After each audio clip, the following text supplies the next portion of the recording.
Oldingi darsligimizda tom qismiga kelgan edik. Tom stapellarni qoqib, ablishetkalarni qoqqanimizdan keyin tunikaga tayyor bo'lgandan keyin tunikachi kelib tunikalarni o'lchab bersa, tunikachi bu yoqdan tunikani tayyorlab beradi.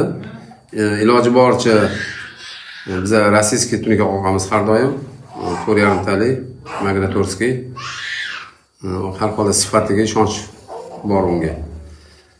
Sliflarni birinchi o'lchatib, vaqt o'tkazmaslik uchun birinchi sliflarni berish kerak, razmerlarni, kranchten sliflarni berib, ularni olib qoqqandan keyin tunikani olib kelib qoqsa bo'ladi ketma.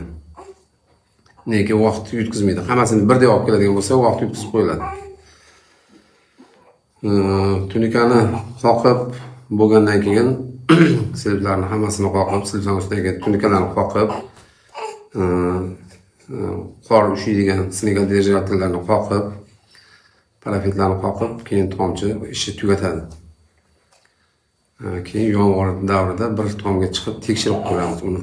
Yomg'ir yoqqan paytda, qattiq yoqqan paytda tomga chiqib tekshirib ko'riladi. Yoqqandan keyin o'sha 53% ga bitgan hisoblanadi. Bu dokumentda ham shu 53% ga bitgan hisobida kadastrlar qildirsa bo'ladi.